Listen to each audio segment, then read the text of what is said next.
Hello, I will be reading Earl Nightingale's Strangest Secret. So just sit back, relax, and enjoy. I'd like to tell you about the strangest secret in the world.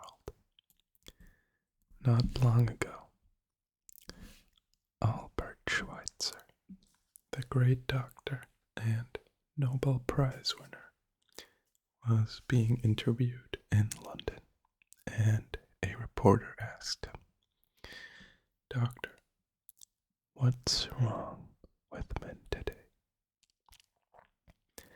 The great doctor was silent a moment, and then he said, "Men simply don't think. And it's about this that I want to talk with you." We live today in a golden age. This is an era that man has looked forward, dreamed of, and worked towards for thousands of years. But since it's here, we pretty well take it for granted.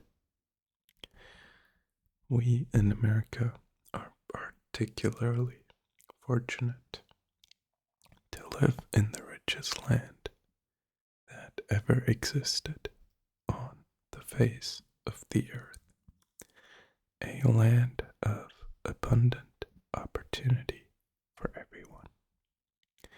But do you know what happens?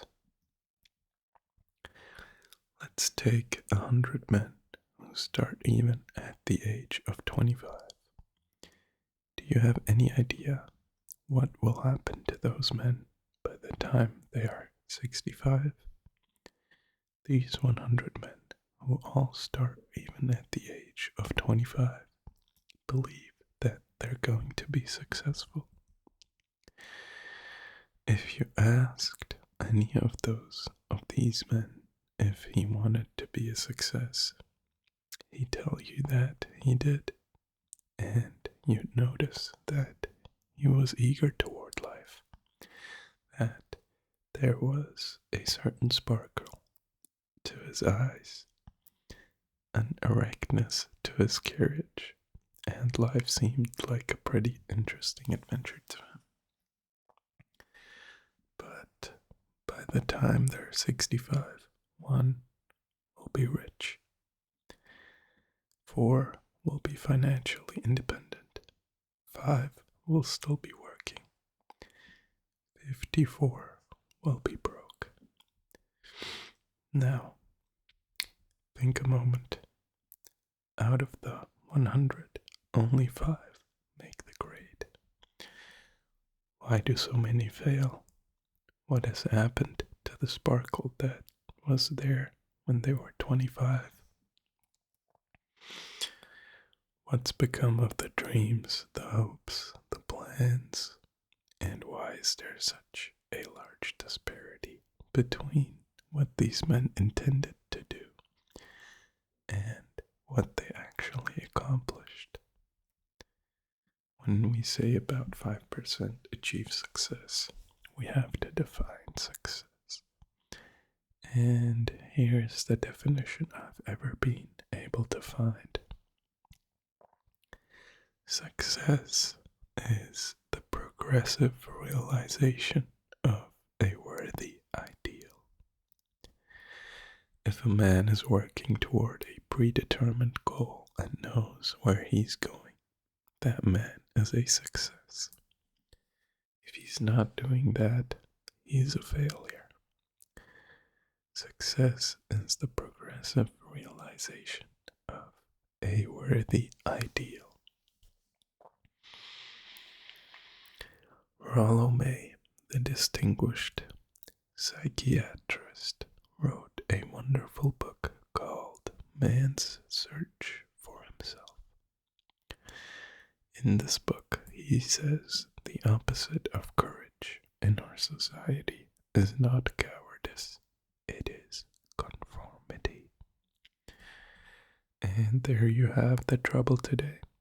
It's conformity. People acting like everyone else without knowing why, without knowing where they're going. Now think of it. In America right now, there are over 40 million people, 65 years of age and over, and about 30 million of this 40 million are broke. They're dependent on someone else for life's necessities.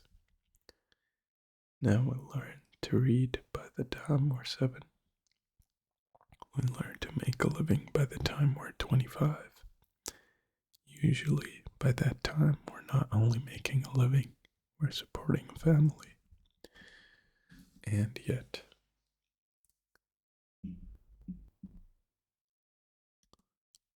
by the time we're 65, we haven't learned how to become financially independent in the richest land that has ever been known. Why? We conform. The trouble is that we're acting like the wrong percentage group, the 95%, who don't succeed. Now, why do these people conform? Well, they don't really know. These people believe that their lives are shaped by circumstances, by things that happen to them, by exterior forces. They're outer directed people. A survey was made one time that covered a lot of men, working men, and these men were asked, why do you work? Why do you get up in the morning? 19 out of 20 had no idea. If you ask them, they will say, everyone goes to work in the morning, and that's the reason they do it. Because everyone else is doing it. Now let's get back to our definition of success. Who succeeds? The only man who succeeds is the man who is progressively realizing a worthy ideal. He is the man who says, I'm going to become this, and then begins to work towards that goal. I'll tell you who the successful people are. The success is the school teacher who is teaching school because that's what he wanted to do. The success is the woman who is a wife and mother because she wanted to become a wife and mother and is doing a good job of it. The success is the man who runs the corner gas station because that's what he wanted to do. The success is the successful salesman who wants to become a top-notch salesman and grow and build with his organization. A success is anyone who is doing deliberately a predetermined job because that's what he decided to do deliberately. But only 1 out of 20 does that. That's why today there isn't really any competition unless we make it for ourselves. Instead of competing, all we have to do is create. Now for 20 years I looked for the key which would determine what would happen to a human being. Was there a key I wanted to know which would make the future a promise that we could foretell to a large extent? Was there a key that would guarantee a person's becoming successful if he only knew about it and knew how to use it? Well, there is such a key, and I found it. Have you ever wondered why so many men work so hard and honestly without ever achieving anything in particular? And others don't seem to work hard and yet seem to get everything. They have a magic touch. You've heard them say that about someone. Everything he touches turns to gold. Have you ever noticed that a man who becomes successful tends to continue to become successful? And on the other hand, have you noticed how a man who's a failure tends to continue to fail? Well, it's because of goals. Some of us have them, some don't. People with goals succeed because they know where they're going. Now think of a ship leaving a harbor, and think of it with a complete voyage, mapped out and planned. The captain and crew know exactly where it's going and how long it will take. It has a definite goal. 9,999 times out of 10,000, it will get to where it started out to get. Now let's take another ship, just like the first, only let's not put a crew on it, or a captain at the helm. Let's give it no aiming point, no goal, and no destination. We just start the engines and let it go. I think you'll agree with me that if it gets out of the harbor at all, it will either sink or wind up on some deserted beach, a derelict. It can't go any place because it has no destination and no guidance. It's the same with the human being. Take the salesman, for example. There is no other person in the world today with the future of a good salesman. Selling is the world's highest paid profession. If we're good at it, and if we know where we're going, every company needs top-notch salesmen, and they reward those men. The sky is the limit for them, but how many can you find? Someone once said that the human race is fixed, not to prevent the strong from winning, but to prevent the weak from losing. The American economy today can be likened to a convoy in time of war. The entire economy is slowed down to protect its weakest link, just as the convoy had to go at the speed that would permit its slowest vessel to remain in formation. That's why it's so easy to make a living today. It takes no particular brains or talent to make a living and support a family today. So we have a plateau of so-called security, if that's what a person is looking for. But we do have to decide how high above this plateau we want to aim for. Now let's get back to the strangest secret in the world, the story that I wanted to tell you today. Why do men with goals succeed in life and men without them fail? Well, let me tell you something which, if you really understand it, will alter your life immediately. If you understand completely what I'm going to tell you from this moment on, your life will never be the same again. You will suddenly find that good luck just seems to be attracted to you. The things you want just seem to fall in line. And from now on, you won't have the problems, the worries, the gnawing lump of anxiety that perhaps you've experienced before. Doubt, fear, well, they will be things of the past. Here's the key to success and the key to failure. We become what we think about. Now let me say that again. We become what we think about. Throughout all history, the great wise men and teachers, philosophers, and prophets have disagreed with one another on many different things. It is only on this one important point. It is only on this one point that they are in complete and unanimous agreement. Listen to what Marcus Aurelius, the great Roman emperor, said. A man's life is what his thoughts make of it. Benjamin Disraeli said this. Everything comes if a man will only wait.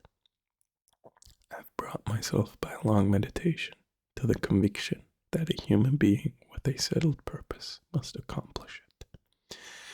and that nothing can resist that will stake even existence for its fulfillment. Ralph Waldo Emerson said this: a man is what he thinks about all day long. William James said, the greatest discovery of my generation is that human beings can alter their lives by altering their attitudes of mind. And he also said, we need only in cold blood act as if the thing in question were real, and it will become infallibly real by growing into such a connection with our life that it will become real. It will become so knit with habit and emotion that our interests in it will be those which characterize belief. He also said this: if you only care enough for a result, you will almost certainly attain it. If you wish to be rich, you will be rich. If you wish to be learned, you will be learned. If you wish to be good, you will be good. Only you must then really wish these things, and wish them exclusively, and not wish at the same time 100 other incompatible things just as strongly. In the Bible you will read in Mark 9:23, if thou canst believe, all things are possible to him that believeth. Dr. Norman Vincent Peale said this: this is one of the greatest laws in the universe. Fervently do I wish I had discovered it as a very young man. It dawned upon me much later in life, and I found it to be the greatest discovery, if not my greatest discovery outside of my relationship to God.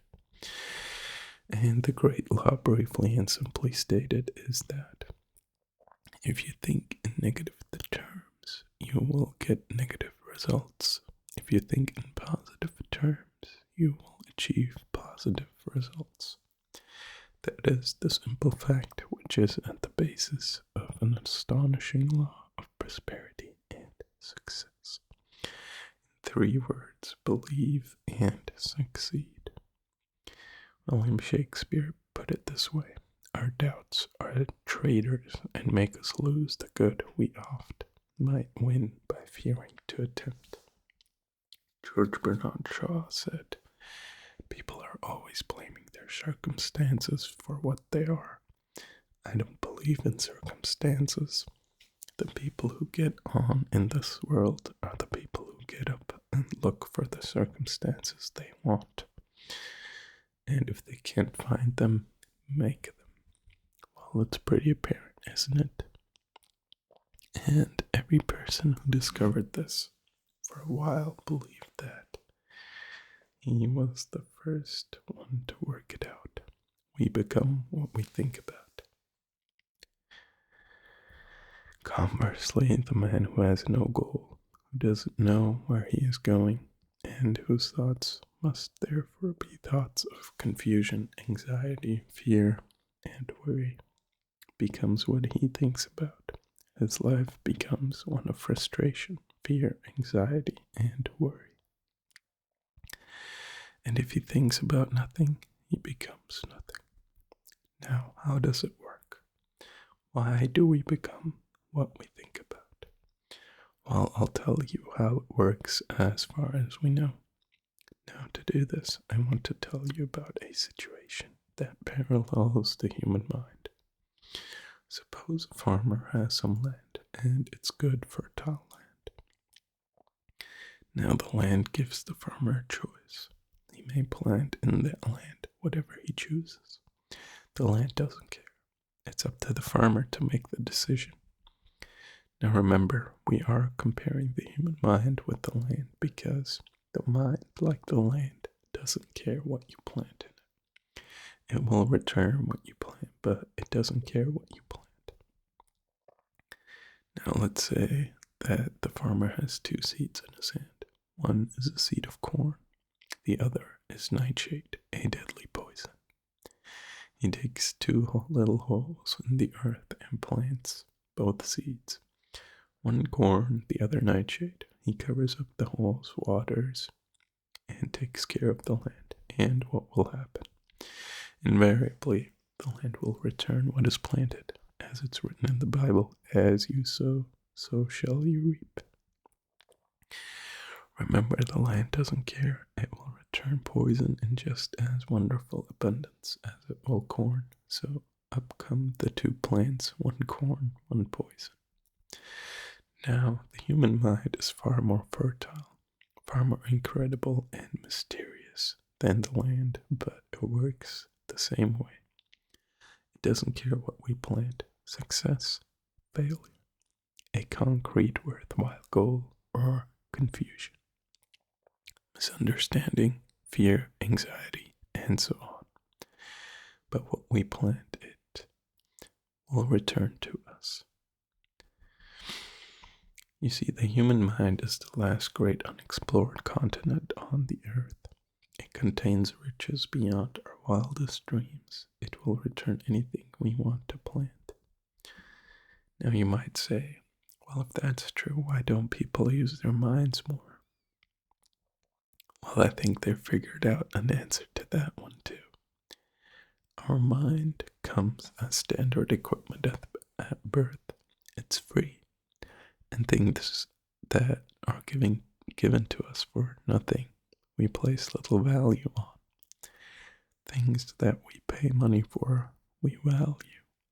The paradox is that exactly the reverse is true. Everything that's really worthwhile in life came to us free. Our mind, our soul, our body, our hopes, our dreams, our ambitions, our intelligence, our love of family and children and friends. All these priceless possessions are free. But the things that cost us money are actually very cheap and can be replaced at any time. A good man can be completed, wiped out, and make another fortune. He can do that several times. Even if our home burns down, we can rebuild it. But the things we got for nothing, we can never replace. The human mind isn't used merely because we take it for granted. Familiarity breeds contempt. It can do any kind of job we assign it to. But generally speaking, we use it for little jobs instead of big important ones. Universities have proved that most of us are operating on about 10% of our abilities. Decide now, what is it you want? Plant your goal in your mind. It's the most important decision you'll ever make in your entire life. Do you want to become an outstanding salesman? Do you want to excel at your particular job? Do you want to go places in your company, in your community? All you have got to do is plant that seed in your mind, care for it, work steadily towards your goal, and it will become a reality. And not only will, there's no way that it cannot. You see, that is a law, like the laws of Sir Isaac Newton, the laws of gravity.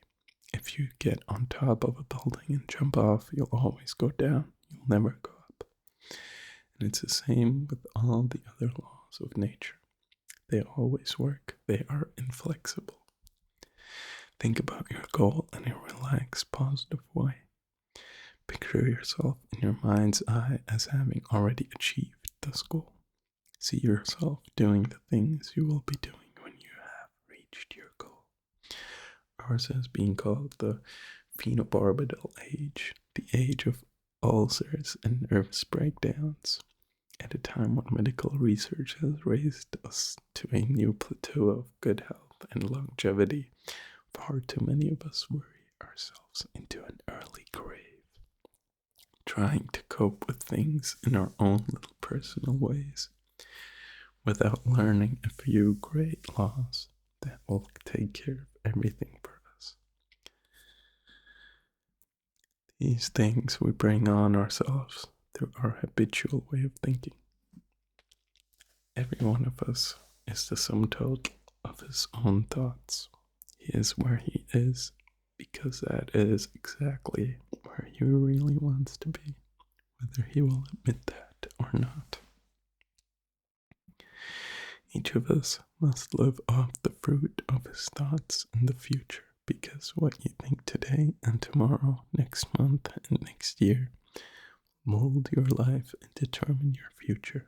You are guided by your mind.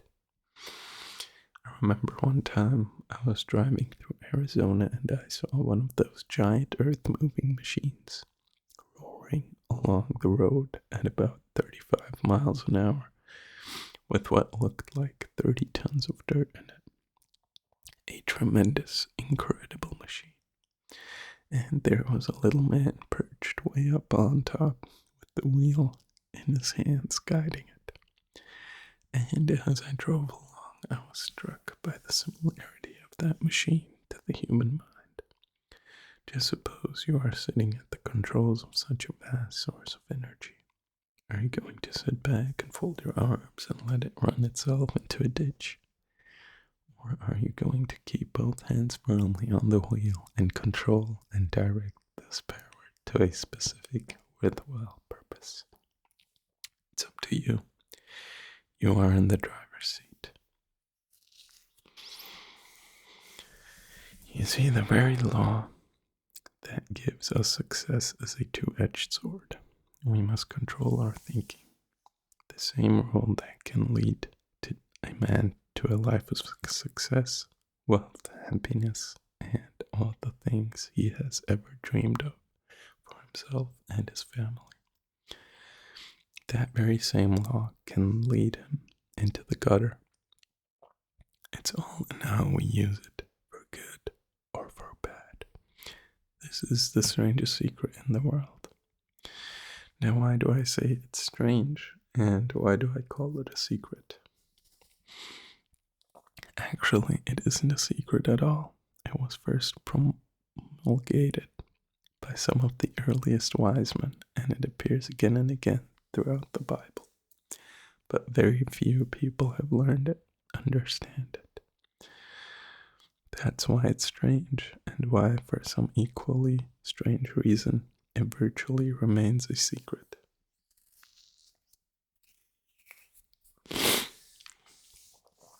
I believe that you could go out and walk down the main street of your town and ask one man after another what the secret of success is, and you probably would run into one man in a month who could tell you. Now, this information is enormously valuable to us if we really understand it and apply it. It's valuable to us not only for our own lives, but the lives of those around us, our family, employees, associates, and friends. Life should be an exciting adventure. It should never be a bore. A man should live fully, be alive. He should be glad to get out of bed in the morning. He should be doing a job he likes to do because he does it well. One time I heard Grove Patterson make a speech, the editor-in-chief of the Toledo Daily Blade. And as he concluded his speech, he said something that I've never forgotten. He said something like this: "My years in the newspaper business have convinced me of several things. Among them, that people are basically good, and that we came from someplace and we are going someplace. So he should make our time here an exciting adventure. The architect of the universe did not build a stairway leading nowhere. And the greatest teacher of all time, the carpenter from the plains of Galilee, gave us the secret time and time again. As you believe, so shall it be done unto you." 30-day action ideas for putting the strangest secret to work for you. On side number 1 of this record, I've explained the strangest secret in the world and how it works. Now on this side, I want to explain how you can prove to yourself the enormous returns possible in your own life but putting the secret to a practical test.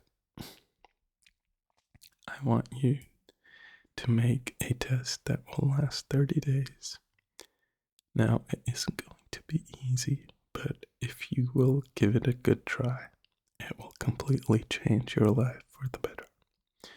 Back in the 17th century, Sir Isaac Newton, the English mathematician and natural philosopher, gave us the natural laws of physics, which apply as much to human beings as they do to the movement of bodies in the universe.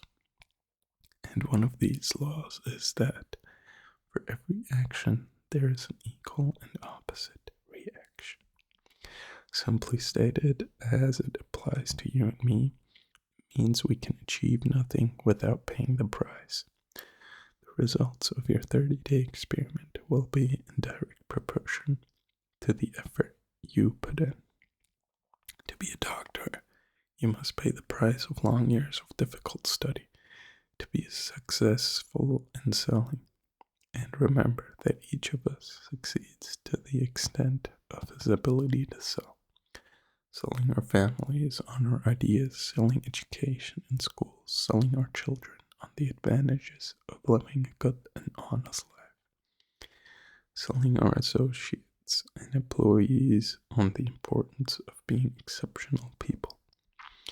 To, of course, the profession of selling itself. But to be successful in selling our way to the good life, we must be willing to pay the price. Now, what is that price? Well, it's many things. First, it's understanding emotionally as well as intellectually that we literally become what we think about. That we must control our thoughts if we are to control our lives. It's understanding fully that as you sow, so shall you reap. Second, it's cutting away all fetters from the mind and permitting it to soar as it was divinely assigned to. It's the realization that your limitations are self-imposed and that the opportunities for you today are enormous beyond belief. It's rising above narrow-minded pettiness and prejudice. Thirdly, to use all your courage to force yourself to think positively on your own problem. To set a definite and clearly defined goal for yourself. To let your marvelous mind think about your goal from all possible angles. To let your imagination speculate freely upon many different possible solutions. To refuse to believe there are any circumstances sufficiently strong to defeat you in the accomplishment of your purpose. To act promptly and decisively when your course is clear, and to keep constant aware of the fact that you are at this moment standing in the middle of your own acres of diamonds, as Russell Conwell used to point out.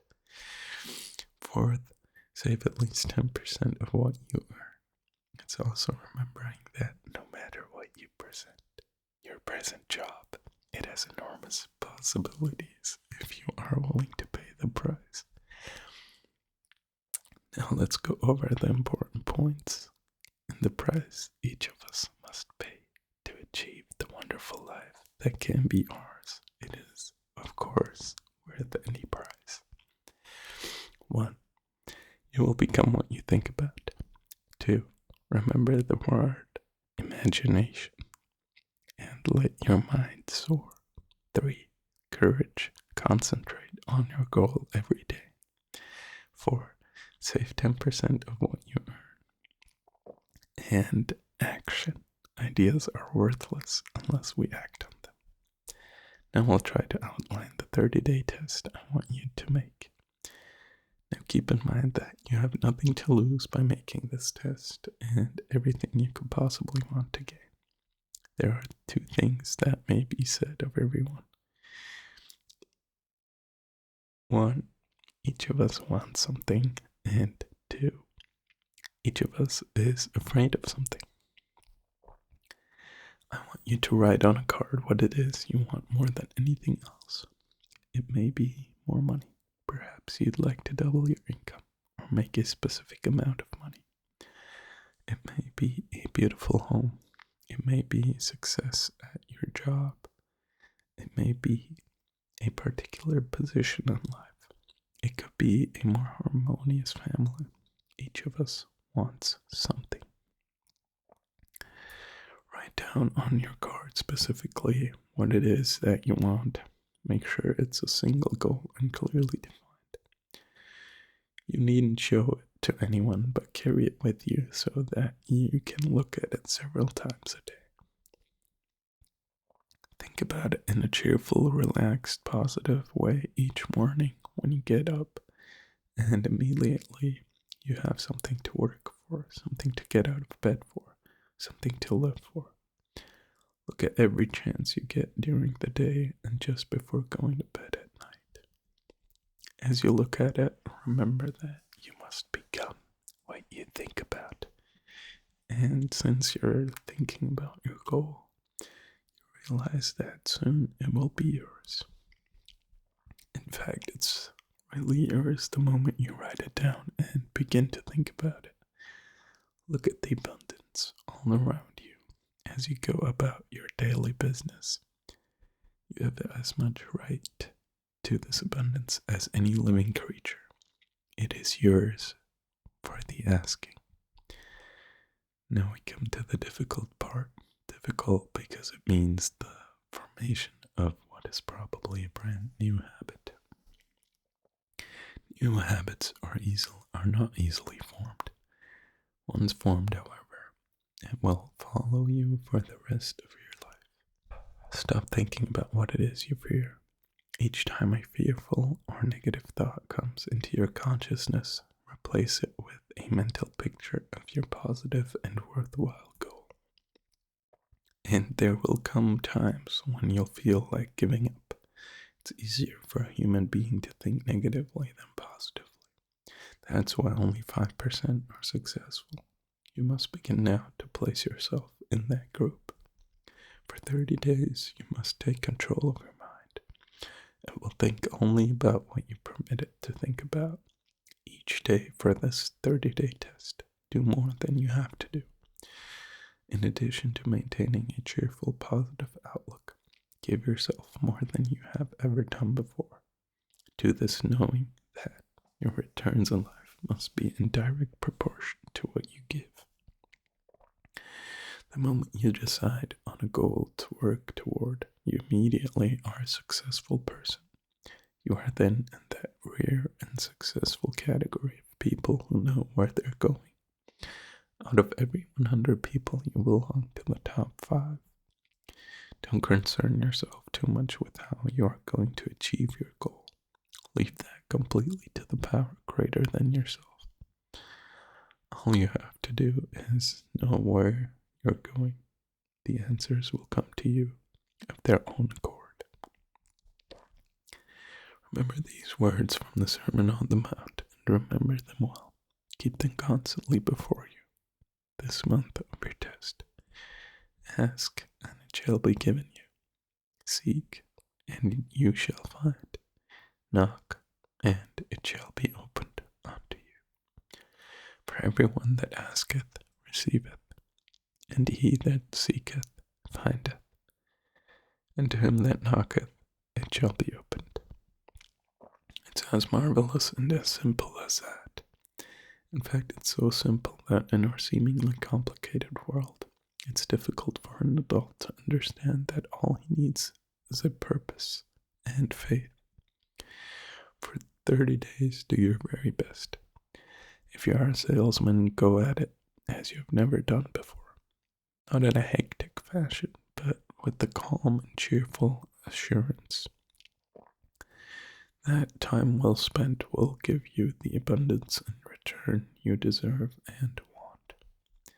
If you are a homemaker, devote your 30-day test to completely giving of yourself without thinking about receiving anything in return, and you will be amazed at the difference it makes in your life.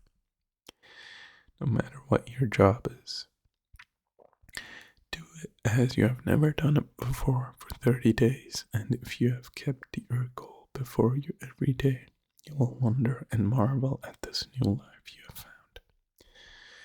Dorothy Brandy, outstanding editor and writer, discovered it for herself and tells about it in her fine book, Wake Up and Live. Her entire philosophy is reduced to the words, act as though it were impossible to fail. She made her own test with sincerity and faith, and her entire life was changed to one of overwhelming success. Now you make your test for 30 full days. Don't start your test until you have made up your mind to stick with it. You see, by being persistent, you are demonstrating faith. Persistence is simply another word for faith. If you didn't have faith, you would never persist. If you should fail within your first 30 days, by that I mean you suddenly find yourself overwhelmed by negative thoughts. You've got to start over again from that point and go 30 more days. Gradually, your new habit will form until you find yourself one of that wonderful minority to whom virtually nothing is impossible. And don't forget the card. It's vitally important as you begin this new way of living. On one side of the card, write your goal, whatever it may be. On the other side, write the words we've quoted from the Sermon on the Mount. Ask, and it shall be given you. Seek, and ye shall find. Knock, and it shall be opened unto you. In your spare time, during your test period, read books that will help you. Inspirational books like the Bible, Dorothy Brand's Wake Up and Live, The Magic of Believing by Claude Bristol, Think and Grow Rich by Napoleon Hill, and other books that instruct and inspire. Nothing great was ever accomplished without inspiration. See that during these crucial first 30 days, your own inspiration is kept to a peak. Above all, don't worry. Worry brings fear, and fear is crippling. The only thing that can cause you to worry during your test is trying to do it all yourself. Know that all you have to do is hold your goal before you. Everything else will take care of itself. Remember also to keep calm and cheerful. Don't let petty things annoy you and get you off course. Now, since making this test is difficult, some may say, well, why should I bother? Well, look at the alternative.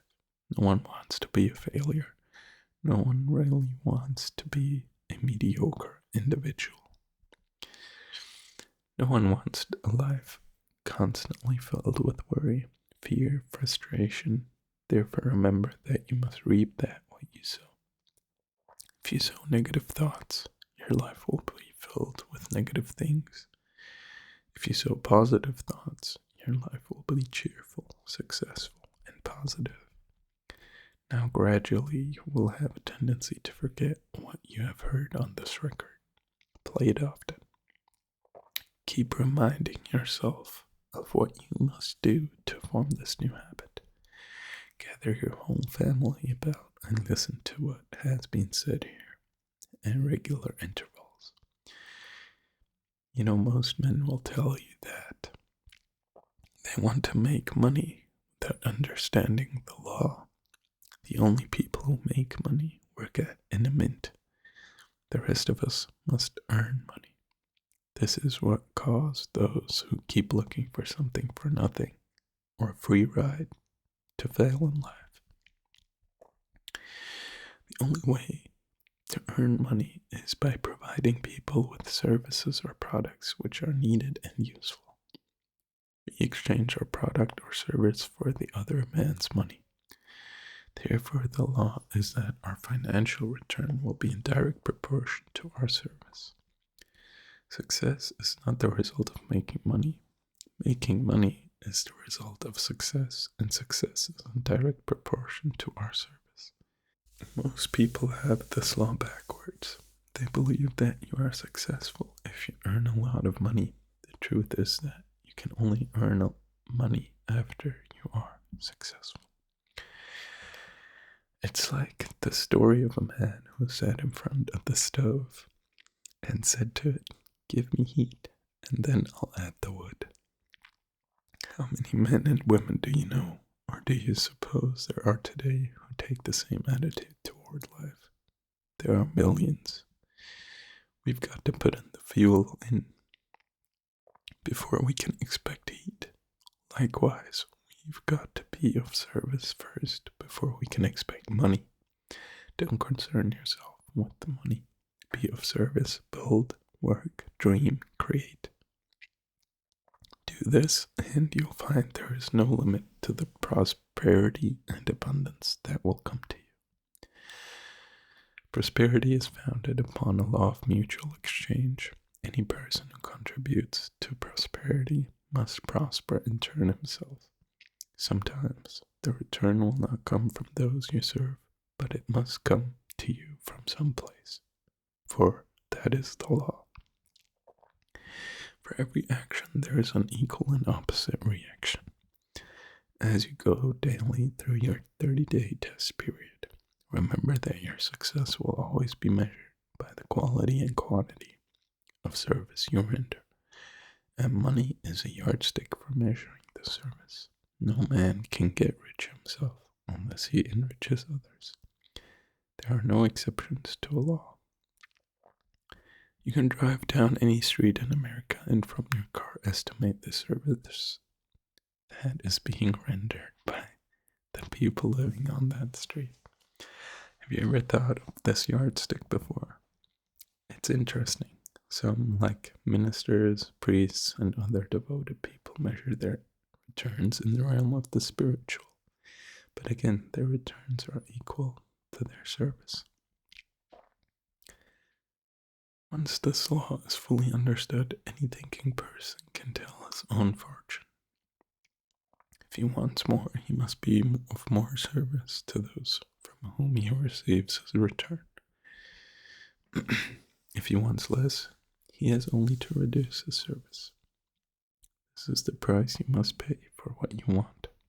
If you believe you can enrich yourself by deluding others, you can end only by deluding yourself. Just as surely as you breathe, you will get back what you put in. Don't ever make the mistake of thinking you can't avert this. It's impossible. The prisons and the streets where the lonely walk are filled with people who try to make new laws just for themselves. We may avoid the laws of men, but there are greater laws that cannot be broken. An outstanding medical doctor recently pointed out 6 steps that will help you realize success. 1. Set yourself a definite goal. 2. Quit running yourself down. 3. Stop thinking of all the reasons why you cannot be successful and instead think of all the reasons why you can. 4. Trace your attitudes back through your childhood and try to discover where you first got the idea you could not be a success if that is the way you've been thinking. 5. Change the image you have of yourself by writing out a description of the person you would like to be. 6. Act the part of the successful person you have decided to become. The doctor who wrote those words is a noted West Coast psychiatrist, David Harold Fink. Do what all the experts since the dawn of recorded history have told you must do. Pay the price by becoming the person you want to become. It's not nearly as difficult as living unsuccessfully. Make your 30-day test, then repeat it again. Each time it will become more a part of you until you wonder how you could have ever have lived any other way. Live this new way, and the floodgates of abundance will open and pour over you more riches than you may have dreamed existed. Money, yes, lots of it. But what's more important, you'll have peace. You'll be in that wonderful minority who leads calm. cheerful, successful lives. Start today. You have nothing to lose, but you have a life to win. And that was Earl Nightingale's Strangest Secret. I hope you enjoyed. Sweet dreams.